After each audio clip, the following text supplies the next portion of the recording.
the best fertilizer is the farmer's footsteps. Okay, there's some Midwestern wisdom, right? And, the idea is the best way to make your crop grow, to make your business grow, is to get out there and get in the middle of it, right?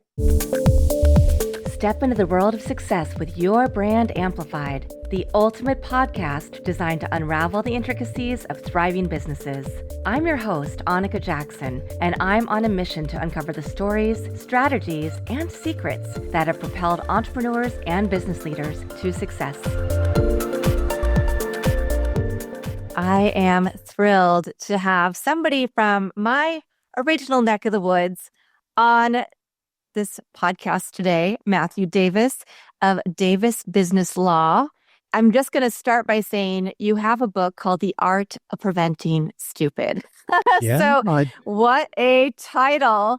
I'm really interested to hear about your background, how you got to where you are, having law offices in multiple areas, and what propelled you to write this book. Because you're going to talk about things that everybody who's listening needs to know. As small business owners, entrepreneurs, so many times we leave the legal stuff, the finance stuff up to the last minute or until we have to figure out how to do it. So I'm really excited to get into this and learn more about what we need to be doing now.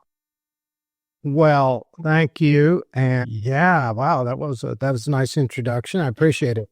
That one thing about, people talk about legal stuff, right? And to me, most of the time, your legal problems are just a symptom of ongoing problems in your business. And that, there's an element of it that, there are some things that you should have in place. You should have your limited liability set up. So you should have an LLC or a corporation, and you should have your basic contracts solid, your customer contracts, your vendor, and you should have your vendor contracts reviewed, for heaven's sakes. Yes, please do that. And your employee contracts. But beyond that, most of the problems that people get into are really, are symptoms in how they're running their business, or just things they failed to think through about their business. And that's one thing I always teach people, which is, let's think about that. Let me teach you how to think about your business in a way that's going to keep you out of trouble. Because if you do that, guess what? You're going to prosper. More good things are going to happen. You're going to have more opportunities. And by the way, in a sort of completely mercenary way, we like working with people that are, creating opportunities because those are more fun to do. And that's sort of an ethos that we run by. Rather than, a lot of lawyers are just about, let's go kick somebody's butt down at the courthouse and, let's be the hero. I just taught a new case finance, can't remember what her title is. I'm like, look, around here, our clients are the heroes. We're not the heroes for being some big, tough lawyer. If I can keep them out of trouble and help them grow their business, wow, that's a great payoff. That is such a good point. When I'm driving, which I don't do that much anymore because I mostly work from home, but when I am and I see these billboards where you see the lawyer as the hero of the story, they're the one who's going to swoop in and rescue you. But what you're talking about is exactly what every business needs to do. Is our customers are the heroes of our stories. We are there to support them, to make sure that they're in the best place with whatever solution we have. But we are not supposed to be the hero that just swoops in. We're supposed to make sure that they are the hero and that they're able to provide more good, amplify whatever they're putting into the world. Yes. Preach it, Sister Annika. It's completely right. And it sounds a little corny, but and those billboard guys, guess what? There are a lot of sociopaths and narcissists that go to law school because it's, you go get your law license. It's a license to terrorize humanity, right? And some of them do some good, but it's a different breed of people. And I was talking to one of my friends who's a year behind me from law school, and he's thinking about coming to work for us. And we were talking about that yesterday. He said, "What's your firm all about? We haven't talked in 20 years. I said, exactly, what I just expressed. And he's like, Oh yeah, yeah. Thanks, thanks. That's where I want to work. Let's talk more. So, Nice. but anyway, so what else should we talk about? I'm sorry, I kind of got on a soapbox. No, that's fantastic. I love meandering and, figuring out where we're going to go naturally. You've worked on campaigns for politicians. You've been a program analyst. You were a city prosecutor in Enid, Oklahoma, a partner in another firm. What propelled you to take the leap into starting your own firm and then building it? Oh, well, I'll tell you that story this way. We use in our hiring process and in our managing process a personality profile from a company called Criteria. And it's a pretty common or a pretty prominent profile. And it's a 24 point, so 12 spectrum between like patient, impatient, accommodating, dominant, those sorts of points. And ultimately, we were looking at it, we being one of our partners and I were looking at it, and he said, "Wow, Matt, you're completely unmanageable, aren't you?" And I'm like, "Yeah, pretty much." And so I think that's ultimately why I started my own firm because I just like doing it my way. And guess what? I do really like helping people in a similar fashion. You may have heard of the Enneagram, and there's another it's actually built off the Enneagram called Print. It's just really more business useful than Enneagram, but it's the same thing. And I'm a helper. And so I really do like helping people. And I am really independent, which probably means I need to work for myself. And ultimately, Jeff said, that's why you're the boss. That's why you run the firm, because, you do want to help people, including the team, but you're just also completely impossible to manage. So you do need to work for yourself. Well, I think that's the reason a lot of us become entrepreneurs. We're very passionate about something and we want to do it in a different way than what we're being told we can do. So, Yeah. And you want to go build a better mousetrap. And, that it does piss me off that, first of all, businesses get in stupid messes because I hate to see people waste their time. I want to see everybody prosper. And, so yeah, I have a passion about doing that. And I like helping our team do it. So we just somehow the alchemy works and we keep growing. yeah. Well, let's talk about when you started your own business. What were there mistakes that you made that you see are commonly made in other people's businesses Oh boy, I'm or sure there learning were. lessons, if you Well, will? learning some self-awareness of who you are is really, really valuable. Mm. And I don't know that I really realized that. The challenge of learning who your people are, Hmm. who your tribe is really, and it was for us a really challenging thing.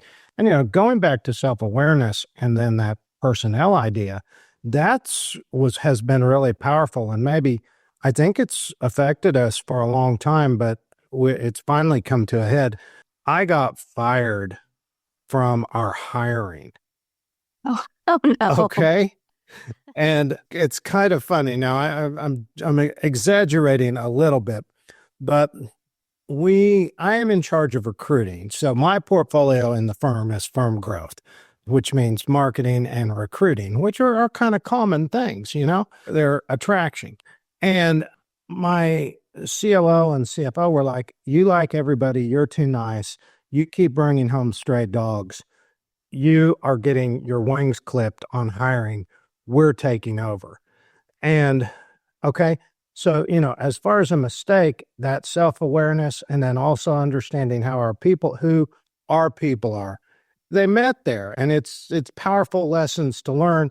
I said, Uncle, you guys win. I mean, so when we get a recruit, I'm largely the advocate for that person within the firm.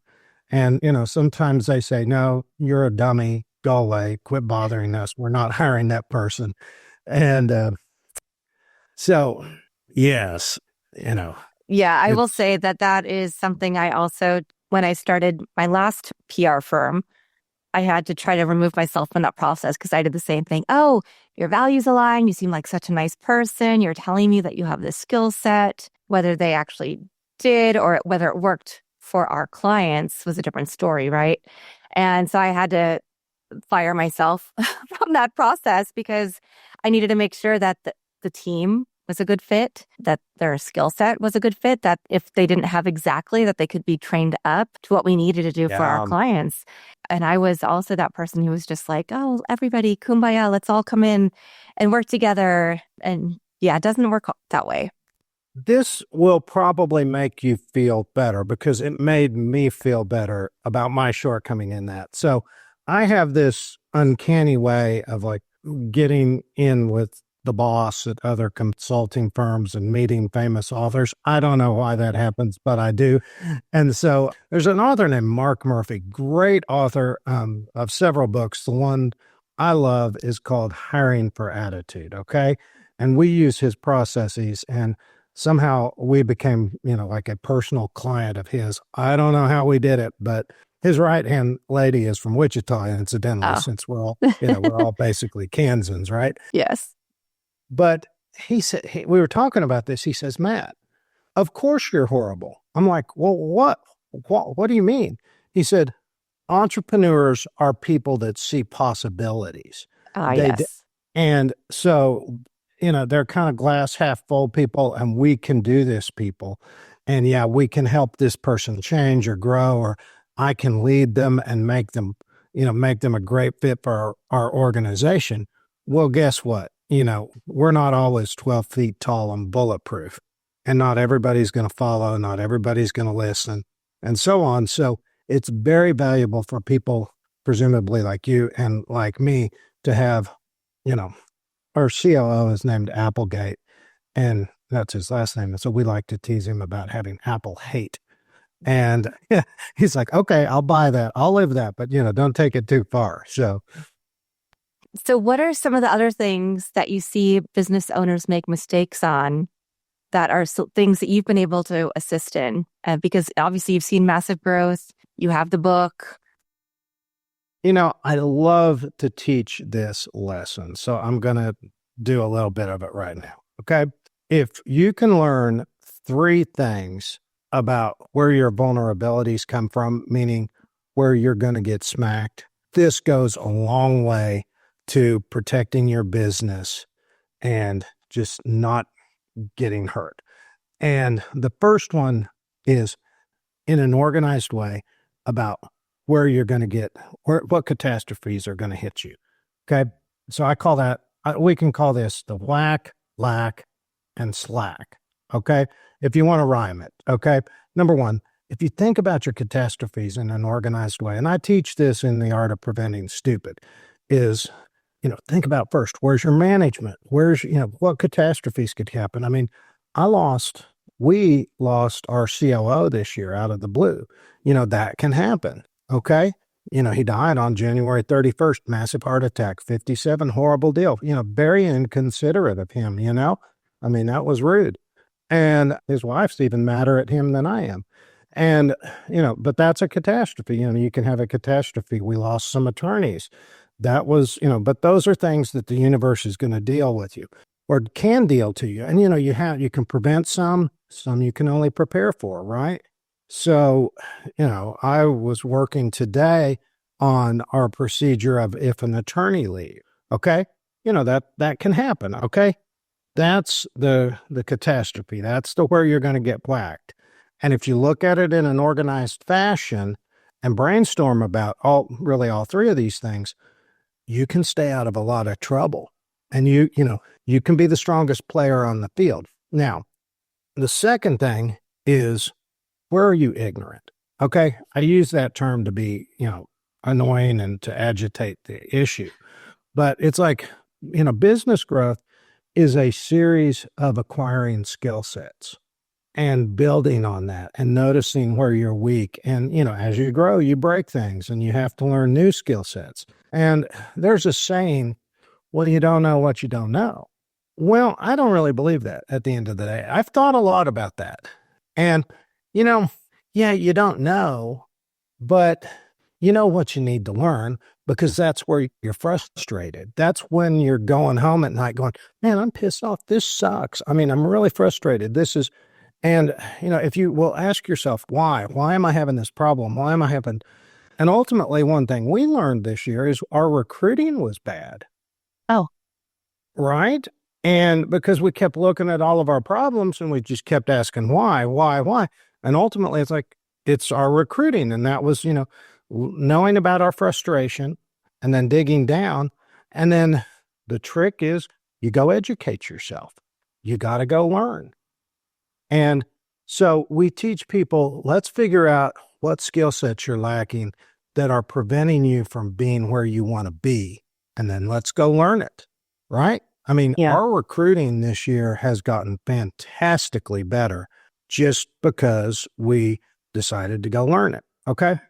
So, and again, what I'm doing here is I'm tossing out these ideas from a perspective of let's teach you how to stay out of trouble. So, and this is what we do with our clients a lot. Let's stay out of trouble, right? Okay. Third way, by the way, third thing is when you're being inept. That's the slack. That's when Okay. you know what you're supposed to be doing and you're not doing it. Okay. And again, the trick is to brainstorm, in my management, where are we slacking? Where are our people slacking? Where are we failing to keep up our property, our plant, or our facilities? Where's our marketing? I mean, with marketing, we know that with our digital marketing, we have to watch Google search terms. With Google Ads, we can't let broad match take over because that's like giving a 5-year-old your credit card in Candyopolis, right? And it doesn't work out well, as you probably know. And, we had a marketing agency that we since left at the end of term with them because it's like, you guys just slapped a bunch of broad match searches on, right? You dummies, we know better. You did it behind our back, didn't tell us, but we caught it. So, but we caught it after like 2 months. Yeah. So anyway, we were getting a bunch of Yeah. garbage searches and we were like, what? So, we have a regimen and a routine. And, the trick to dealing with ineptitude and slacking off is discipline. Figure out what your disciplines are. Brushing your teeth, right? You do it every day. You got to have disciplines. And if you don't have those disciplines, you're going to end up getting fat like I did this year. So, because my wife and her friends, I hate getting on these Zooms because I put on 20 pounds because everybody keeps beating me. And I'm like, So these are things that you can think about when you're starting your business, or if you're already in the business a little bit, you should still be continuously reevaluating these do it concepts. every quarter, sit down, do it, sit down, brainstorm it. And look, this is the tagline. If you will deal with your vulnerabilities, you will be able to capitalize on your opportunities because you're either going to play defense, dealing with problems, putting out fires, or you're going to play offense. Mm-hmm. And the way that you do it, that you stay on offense is you prepare for the catastrophes. They're going to happen. We're all going to get some bad luck. Mm-hmm. Okay. The people that have minimized bad luck or that are prepared for it, okay, are the ones that recover quickly. The ones that quickly identify the skill sets, the lack of skill sets that are holding them back are the ones that move quickly. The ones that maintain discipline are the ones that stay on game. If you will do those three things, your business is going to be so much stronger. You're going to grow so much faster. And frankly, you're going to have a lot more rewarding professional career or business career or whatever. Yeah. So these are 3 of the things that you have in your book. Yeah. Right. That's and we break it down by 7 systems of your business. And my next book, which I'm thinking about titling the next one, Quit Getting Your Butt Kicked. Maybe I'll do that. Okay. Yeah. You heard it first here if I go Okay. with that. Okay. But my team said I could name the next book that. So Nice. Yeah. why not? Yeah. Well, I can tell that you have a sense of humor and that you try to infuse hard conversations or hard things that you have to deal with that humor, which is a great way to help create more comfort for people, to bring them in. Yeah, I'd never thought about that, but yeah, there you go. And I learned something today. Oh, fantastic. I love that. How did you go from growing from one location in Oklahoma to is it 8 locations now from Texas to Kansas, Yeah, Missouri? I think so. I like to say we're just a bunch of dumb Okies wandering around, and we didn't know that we can't do it, and we still don't, so we just keep doing it, right?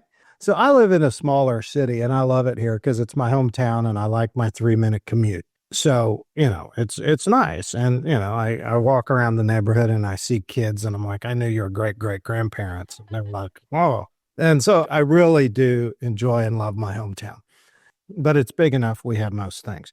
So we started here and then we got tired of growing here because it was just a nuisance. It was hard to attracting talent. And even if we did get them, everybody wants me because I'm the known quantity. And Mm-hmm. so we went to Oklahoma City and wow, we figured out we could do it. And by the way, one of our strengths is that we do take care of clients like they don't grow on trees.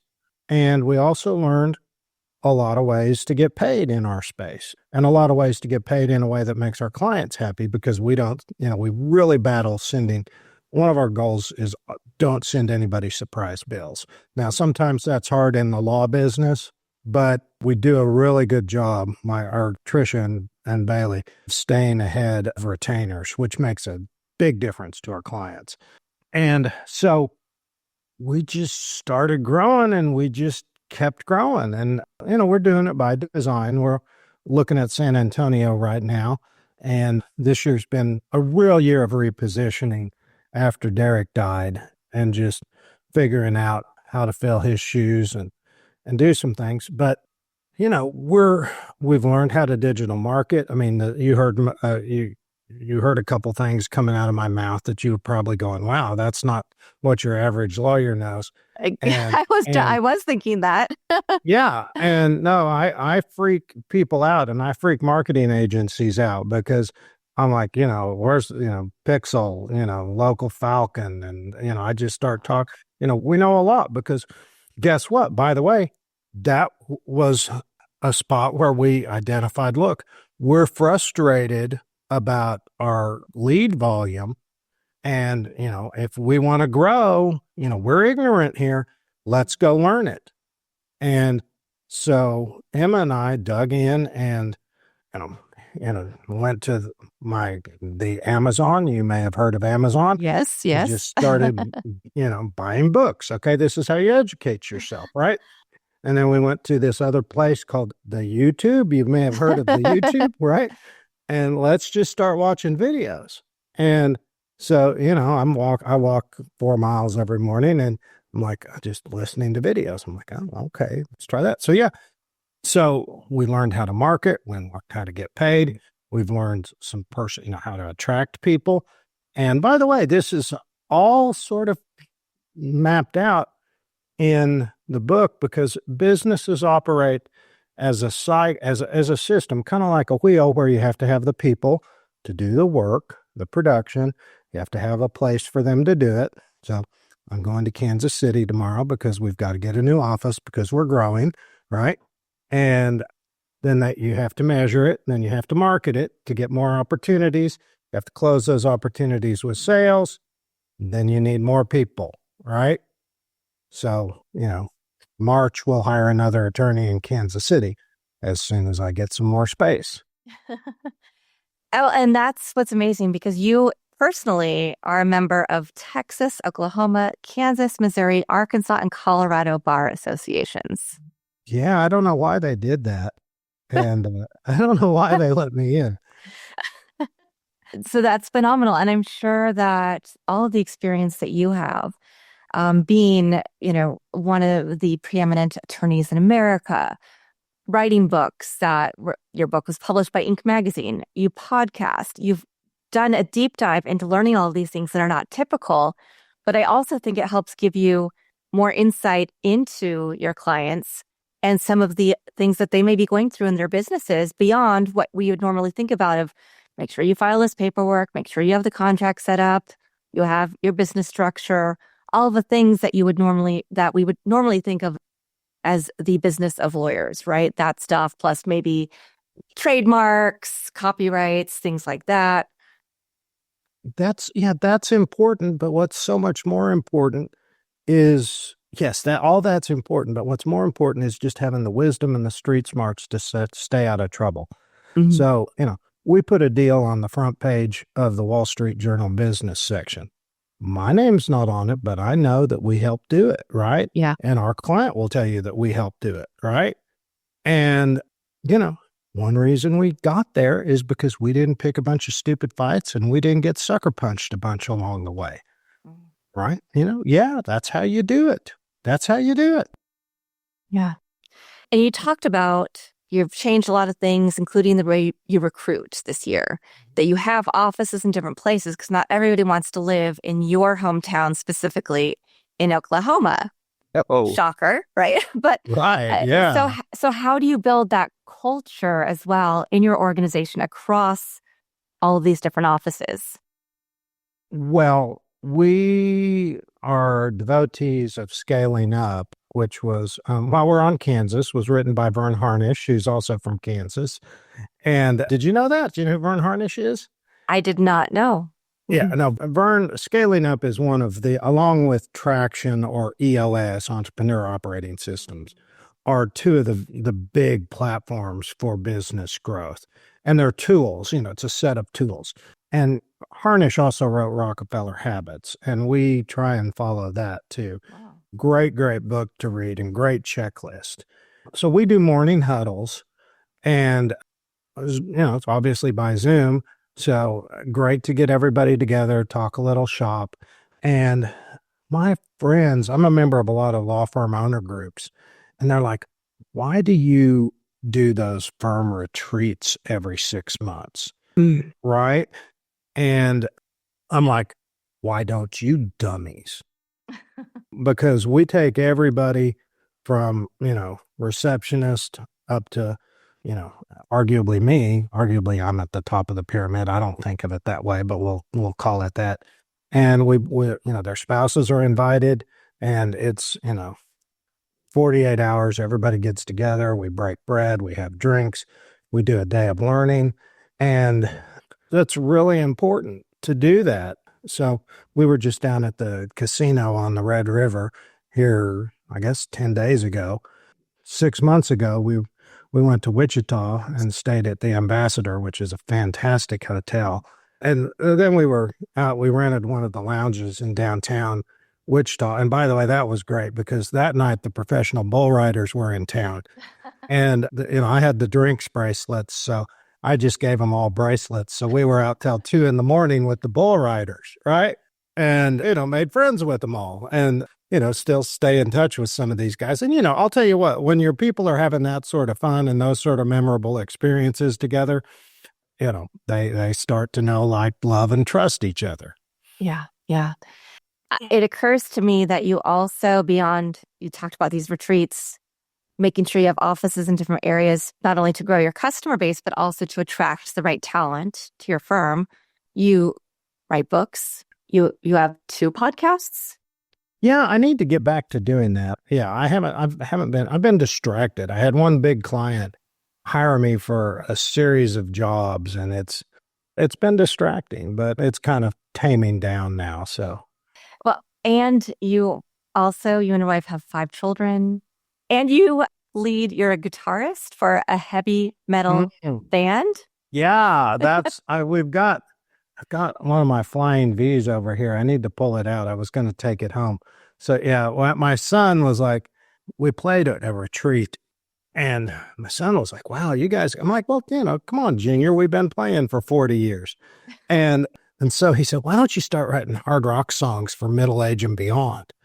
And I'm like, yeah, let's do that. So, these songs just write themselves. It's like, get off my lawn and, been there, done that. Right.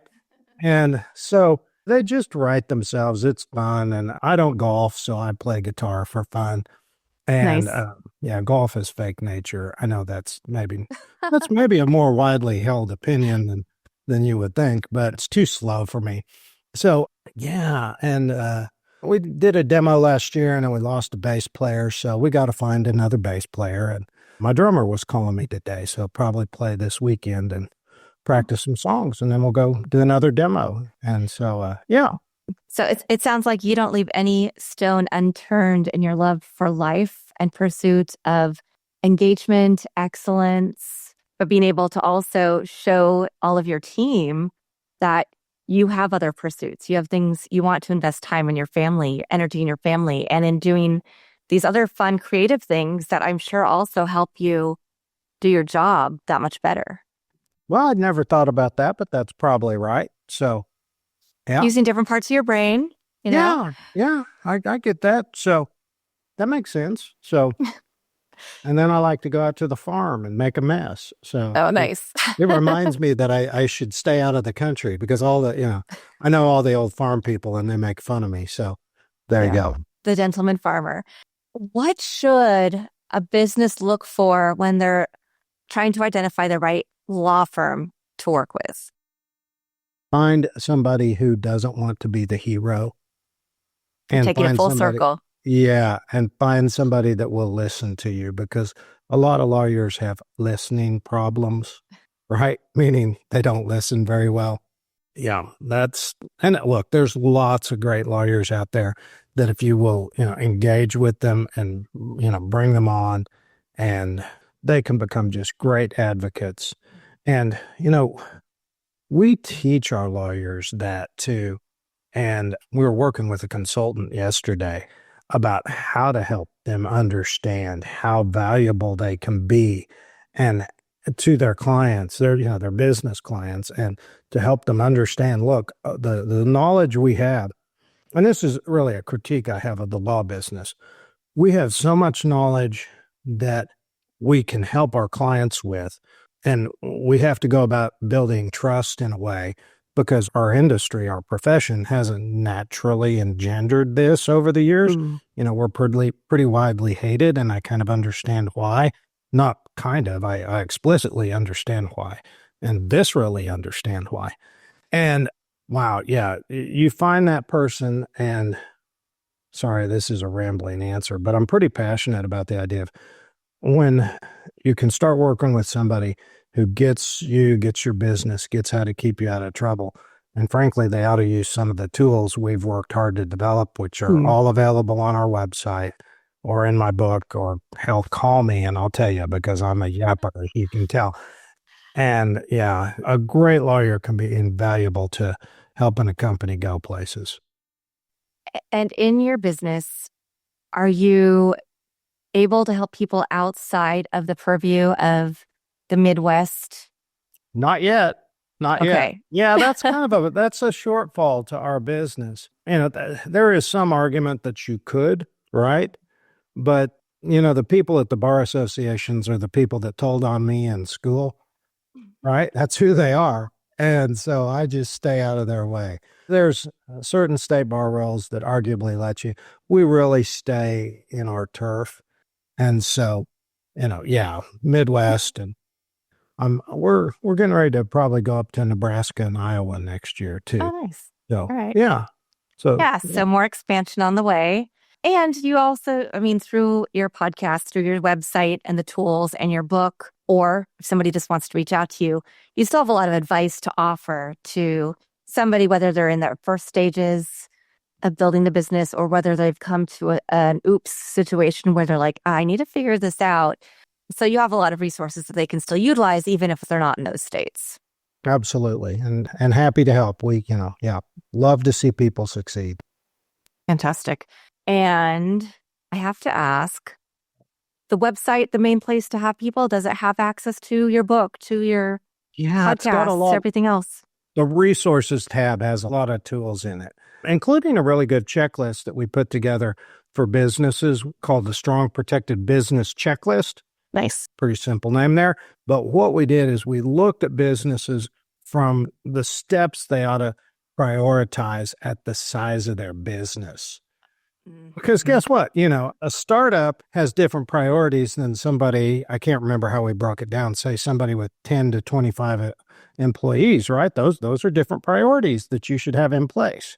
And it takes a while to build it. And so let's deal with these things up front. And then guess what? You're going to build on it. And then let's move on to the next set of priorities. Yeah. Fantastic. I always ask my guests if you have a favorite quote, mantra, verse, family motto, short sentence, poem, any words of wisdom that help you continue to have this pursuit of excellence every day. You will like this, okay? Here, and we say it all the time. The best fertilizer is the farmer's footsteps.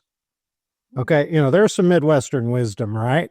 And, the idea is the best way to make your crop grow, to make your business grow, is to get out there and get in the middle of it, right?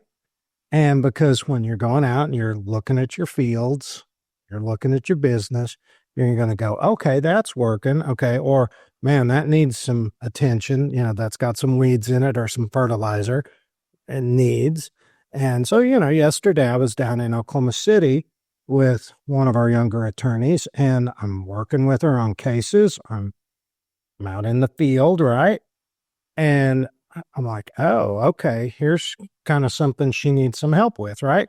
All of a sudden, bang. And, I did it recently in Austin too. And wow, that branch is doing fantastic. So I make a point of just getting out and best fertilizer is the farmer's footsteps, and you're the farmer if you own the business. Oh, I love that. Some good Midwestern wisdom.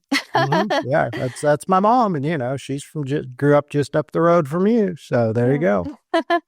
Fantastic. Well, this has been such a fun conversation, so deep and yet so light and with levity at the same time. So I just thank you for being such a wonderful guest and sharing a lot of important insights with the audience Thank today. you. And don't let those Californians give you a bunch of trouble. So I won't.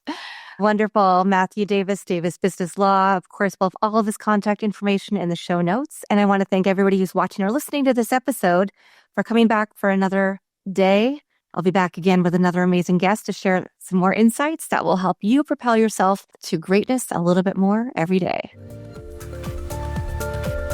Thanks for listening or watching to this episode of Your Brand Amplified. Don't forget to leave us a rating or review on your favorite podcast listening platform. And if you want to learn more, check us out at yourbandamplified.com.